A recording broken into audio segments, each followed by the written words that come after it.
son champ d'expertise, donc d'intervention, il délègue non pas ses pouvoirs, ça c'est important. Il délègue, non pas ses pouvoirs. C'est une délégation de signature, mais pas. Voilà, il délègue non pas ses pouvoirs. Donc ce n'est pas une délégation de compétences. Il délègue non pas ses pouvoirs, mais la faculté de signer les documents.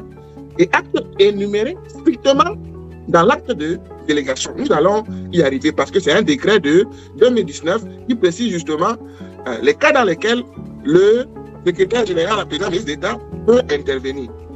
Il ne s'agit donc pas, et c'est ça qui est important, il ne s'agit pas de copier ou d'imiter la signature du président de la République. Ouais. Voilà la nuance.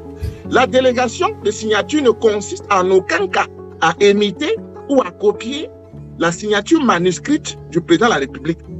Donc le délégataire, c'est-à-dire Ngongo, doit obligatoirement apposer sa propre signature en faisant précéder celle-ci d'une mention officielle indiquant qu'il agit pour le compte du délégat, c'est-à-dire Paul Biya. De manière concrète, les amis, ce serait du genre, ici c'est un exemple concret, signé le secrétaire général à la présidence par délégation du président de la République. Est-ce que le rythme est bon à ce niveau? Bien, parfaitement. Voilà. Le secrétaire général, ministre d'État, SGPR, est par délégation, je dis bien, est par délégation du président de la République. Sauf que, dans les faits, donc, il ne s'agit clairement pas de ça. Vous allez dans le décret, il faut le dire, quel est le fondement de la délégation de signature ou de pouvoir, ici en l'espèce de signature? La délégation est fondée dans notre constitution du 2 juin 1972 à l'article 10 alinéa 2. À l'article 10 alinéa 2. Le cas de la mafia s'y trouve. Le président de la République peut déléguer certains de ses pouvoirs au Premier ministre, aux autres membres du gouvernement et à certains hauts responsables de l'État, l'administration de l'État, dans le cadre de leur attribution respective. Nous avons là dans la possibilité pour le président de la République de déléguer effectivement une série de tâches, de missions déléguées à M. Ngongo sous le prisme de l'article 10 alinéa 2. Et donc, quand on va plus loin, on se rend compte quoi? On se rend compte effectivement que il y a un décret de 2019 qui prévoit clairement que M. Ngongo bénéficie d'une délégation permanente de signature. Oh Seigneur, d'une délégation permanente à l'effet de signer, ça c'est très important, à l'effet de signer au nom du président de la République toute pièce et correspondance relative aux affaires courantes administratives. Décret numéro 2019-043 du 5 février 2019. On poursuit, article 2.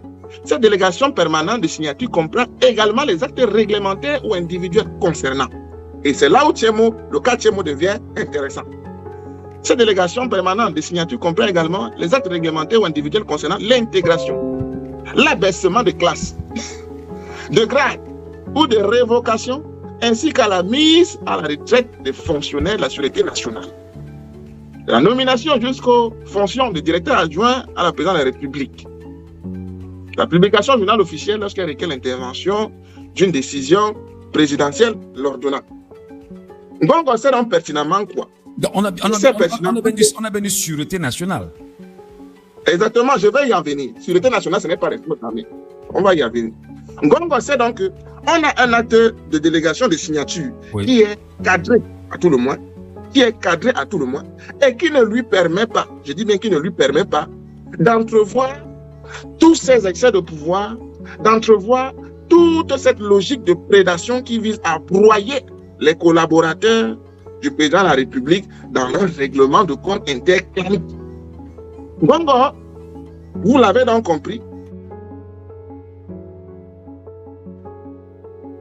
prérogative du président de la République dans une délégation de pouvoir de manière permanente. Il s'agit même, ce n'est même plus une délégation de pouvoir. C'est un coup d'État où Ngongo s'est assis sur le pouvoir suprême du peuple camerounais. Et c'est très dangereux. C'est d'autant plus quoi?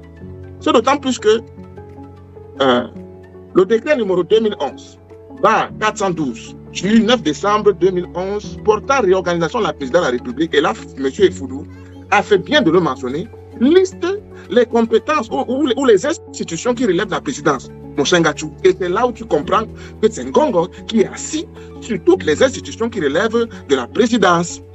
Autrement dit. Petit détail avant qu'on puisse avancer. Oui. Là, dans ce document, effectivement, qui relève des compétences liées à celui à qui le chef de l'État pourrait déléguer certains de ses pouvoirs, il est bien sûr mentionné. Est-ce qu'il est mentionné dedans, autant pour moi, qu'il peut révoquer le personnel civil et militaire? Absolument pas. Absolument pas. Le personnel civil encore mieux, mais militaire, est-ce que c'est mentionné?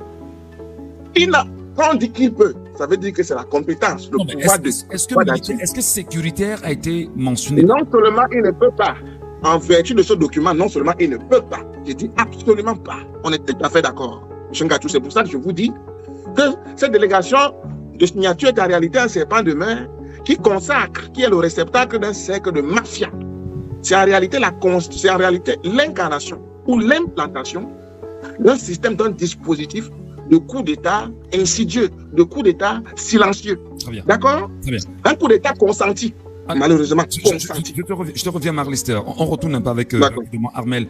Armel Mbappé, au regard justement de l'explication que nous présente Marc-Lister ce matin, j'aurais bien voulu t'appeler Monsieur Abena. C'est pas mieux comme ça, Marc-Lister? Monsieur Mbala Sébastien. Monsieur Mbala Sébastien, excusez-moi. Monsieur Mbala Sébastien, c'est encore mieux.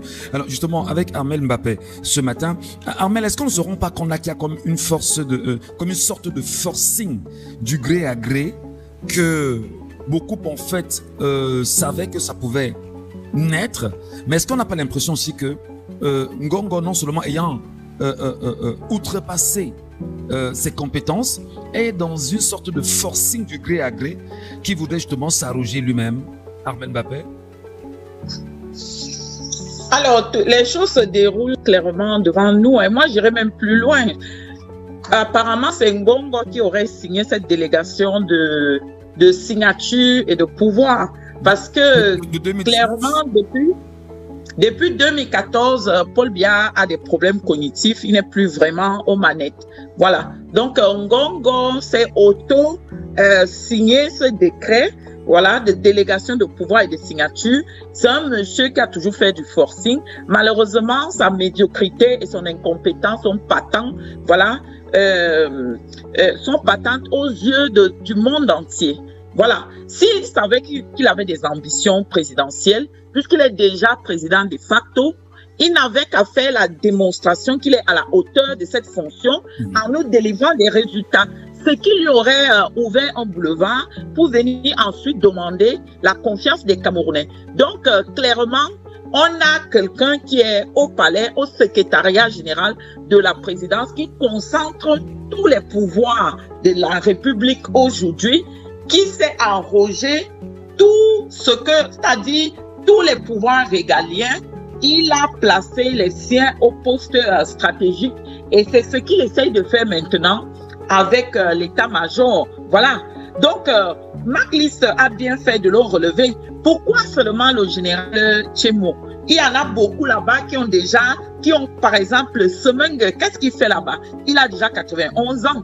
Il est beaucoup plus âgé que le général Tchémo. Il mériterait davantage à aller faire valoir ses droits à la retraite, à passer dans ce qu'ils appellent la deuxième section. Voilà. Dans le cadre des nominations de ces généraux-là. Donc, pour moi, Ngongo est en train de faire le forcing, et ça ne date pas d'aujourd'hui, et il est déjà président de facto. Les Camerounais doivent comprendre que Paul Biya a détruit autant qu'il a pu, mais depuis 14 ans, c'est Ngongo qui a pris le pouvoir. Il a pris la suite de cette entreprise de destruction.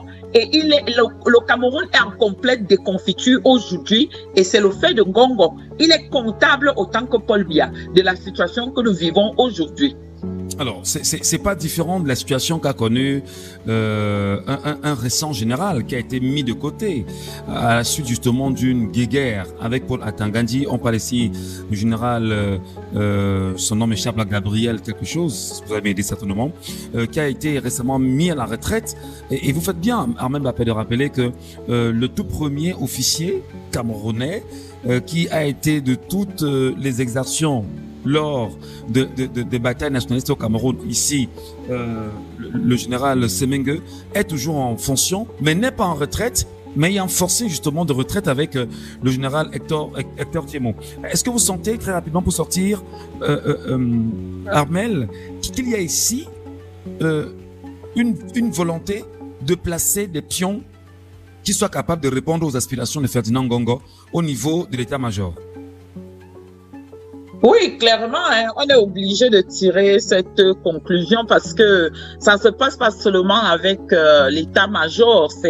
On a vu la même chose avec la DGRE, où aujourd'hui on a un proche de Ngongo, ce qui justifie même, valide même davantage la thèse selon laquelle il est impliqué dans l'assassinat de Martinez Zogo. Donc, il a provoqué cette affaire de l'autre côté pour faire tomber Maxime Eko, qui n'était pas dans ses bonnes grâces, et il a placé un des siens. Il a le BIR, qui est le corps, c'est-à-dire l'unité la mieux équipée de toutes les forces armées au Cameroun. Voilà, il a là-bas ses amis, les deux sionistes, parce que le Camerounais qui est là, qui est supposé être le patron, en fait, n'est qu'un figurant.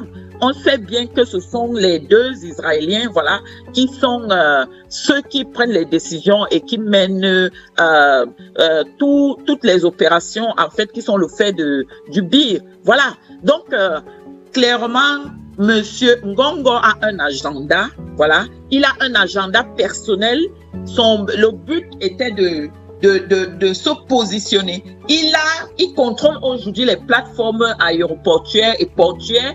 Oui, on a appris aussi avec le capitaine Efoudou qu'il y a deux entreprises qui sont bien cotées et positionnées aux aéroports et au port autonome de Douala et le port de Kribi, le port en eau profonde.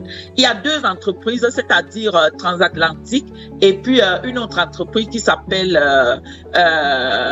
Airport Security, voilà, qui sont en fait des entreprises écrans qui représentent Ngongo et les sionistes qui nuisent au Cameroun. Moi, j'aimerais même qu'un jour les projecteurs soient mis sur ces deux messieurs-là, ces deux Israéliens qui nuisent profondément à la sécurité du Cameroun et qui sont en train d'aider Ngongo. Et Ngongo aujourd'hui a mis sa famille au vert en Israël parce que il se doute un peu de ce qui pourrait arriver au Cameroun. Donc, c'est un monsieur qui a tracé son chemin, qui a un plan personnel, égoïste, pour nuire davantage aux Camerounais et pour verrouiller tout le système. Alors, merci infiniment, Armel. Sébastien Bala, dit Mark Lister, on a bien envie de comprendre aujourd'hui justement ce forcing. Je le disais à l'instant avec Madame Bapé Armel.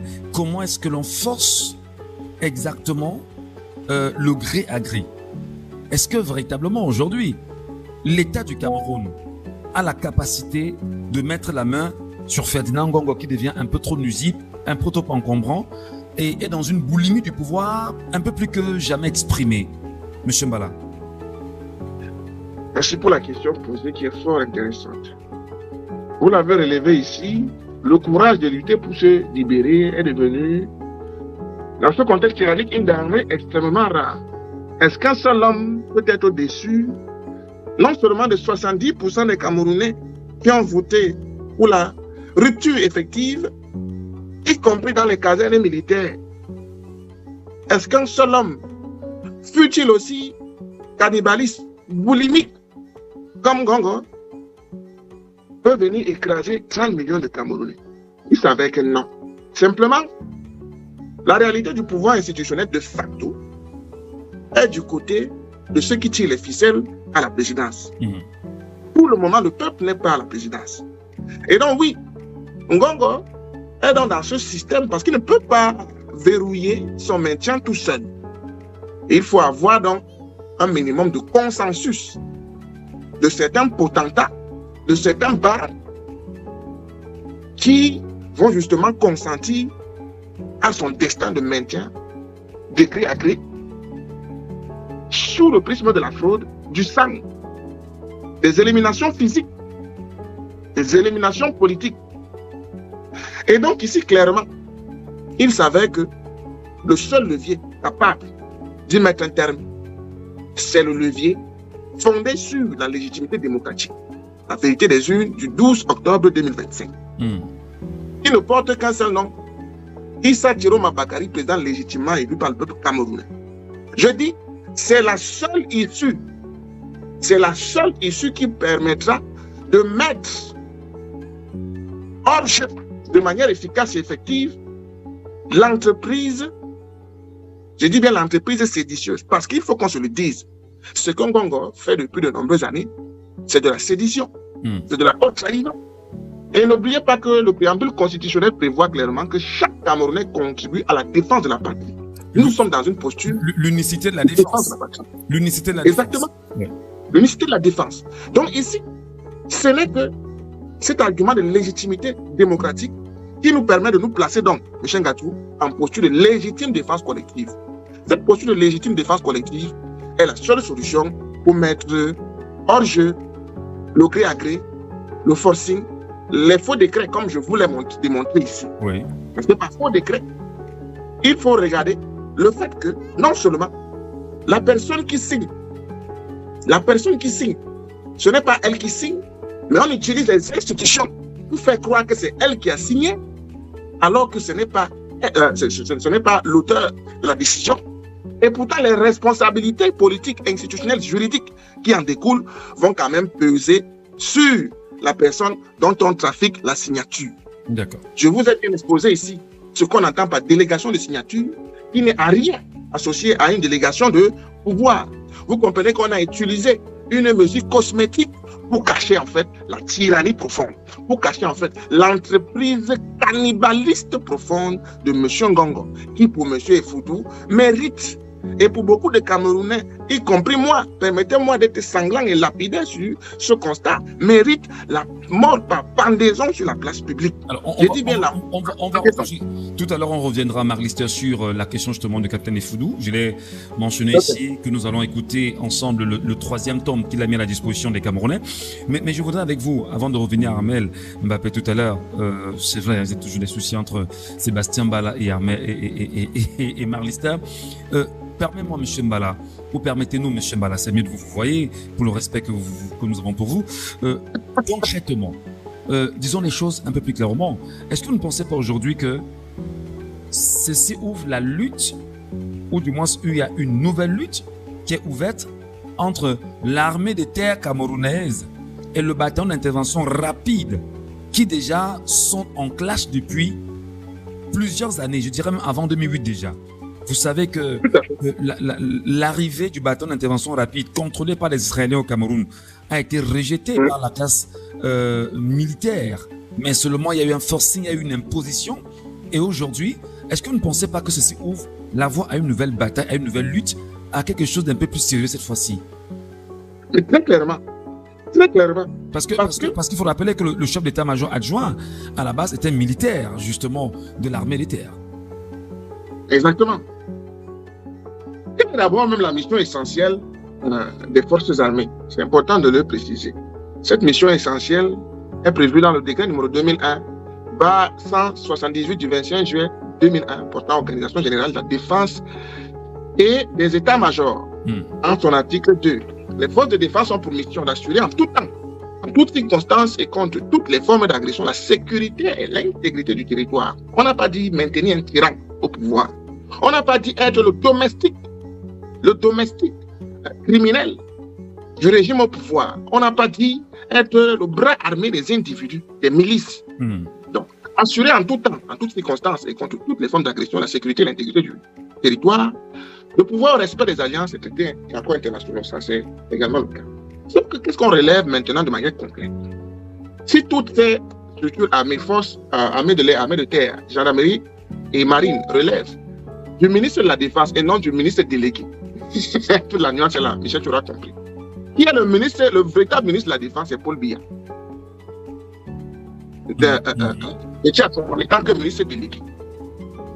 Et le BI, en ce qui le concerne, qui initialement était le bataillon léger d'intervention, relève directement de la présidence. Et comme vous l'avez relevé ici, on a amélioré, on a donné de bonnes conditions, entre guillemets, de salaire au BI en discriminant d'autres forces de l'armée.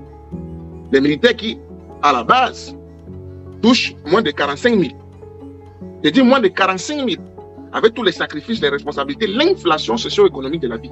Les militaires qui n'ont ni équipements, qui sont clochardisés, je dis bien extrêmement clochardisés par rapport aux billes, dont on travaille souvent sur l'image de marque, a priori, de la fonction. Ça crée des frustrations.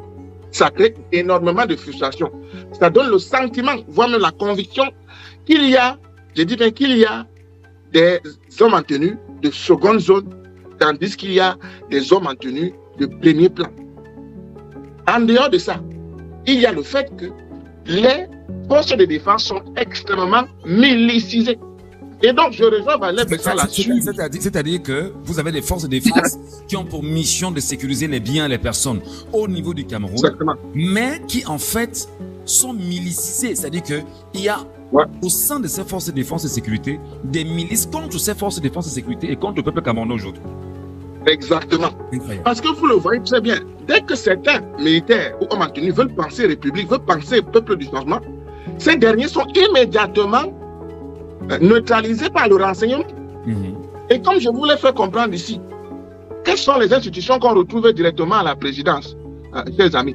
Vous retrouvez notamment le ministère de la Défense, vous retrouvez notamment la direction générale du renseignement, Michel Gatchou, vous retrouvez notamment la délégation, la sécurité nationale, vous retrouvez également la commission des grands projets. La commission des grands projets. Et là, ça fait le comité de suivi des grands projets. Et là, ça fait écho à tous les scandales financiers par rapport à ce que vous connaissez, la Kangate et autres sur Ngongo. Cela revient donc à dire qu'avec toutes ces frustrations, dès qu'un militaire veut penser, et c'est quand même triste de voir que lorsque certains militaires disent qu'ils comptent sur le peuple, c'est quand même assez étonnant. Mais on comprend. Le contexte est tellement tyrannique. Ces militaires sont clochardisés, ces militaires sont discriminés et personne pour porter plainte. Les cercles de mafia sont enracinés. On envoie des sous, les gens détournent. On envoie des sous, les gens détournent. Tu veux lever la tête, on te déclasse ou on t'affecte. Et donc, avec cette logique, il convient de relever que chaque élite, même pas ministre seulement, je dis bien chaque élite a sa milice, a son agent de renseignement. Qu'ils ne se font plus véritablement confiance dans un contexte de crise de légitimité et d'imposture. Parce que quand on ne se maintient pas à la force et la répression, la crise de légitimité fait en sorte que la volonté du peuple vous rattrape. Voilà. Et c'est ça dont il est. Voilà, merci infiniment, monsieur Sébastien Mbala, pour ces informations.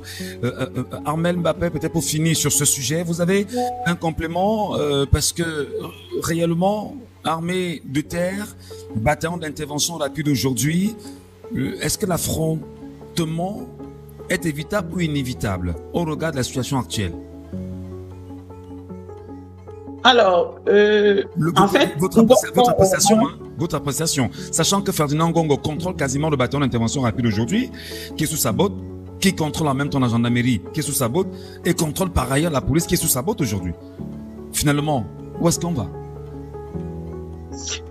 Clairement, le décor est planté. Hein. Donc, quand on rassemble les ingrédients, on aura la résultante. Et malheureusement, ces dysfonctionnements ne sont pas pour arranger une situation qui était déjà fortement dégradée, incertaine et périlleuse pour le Cameroun en général.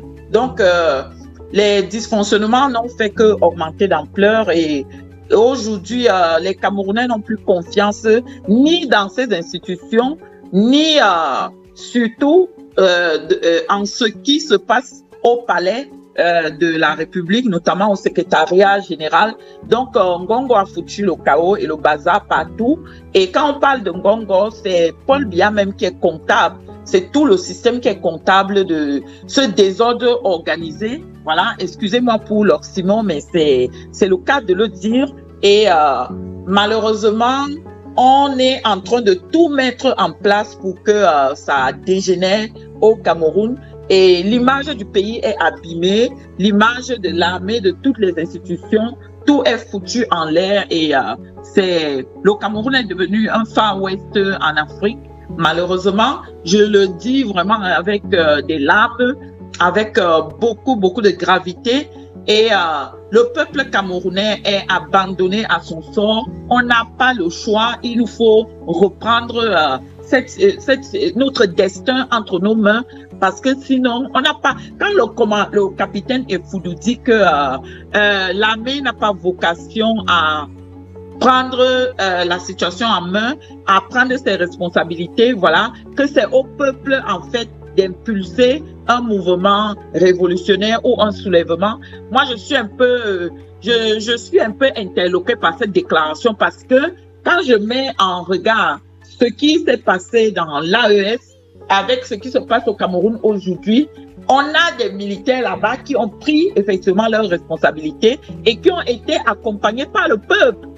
Contrairement à ce que le capitaine Effoudou nous demande, il dit que c'est au peuple de sortir, de prendre les devants, et l'armée va accompagner. Mais le 28 octobre, ce n'est pas ce qu'on a vu. Même si on connaît les forces qui étaient à l'œuvre, voilà, c'était pas vraiment l'armée en tant que telle. Donc la ségrégation que l'on note au niveau des forces armées, où certains sont délaissés, ils n'ont même pas d'équipement, même pas les uniformes adaptés, alors que le BI est choyé, il est chuchoté, il a tout ce qu'il faut, et même au-delà avec des technologies de pointe, des drones et autres, voilà. Donc, il faut qu'on sache qu'il a semé les ingrédients d'une situation explosive, et que cette bombe à retardement va exploser entre ses propres mains.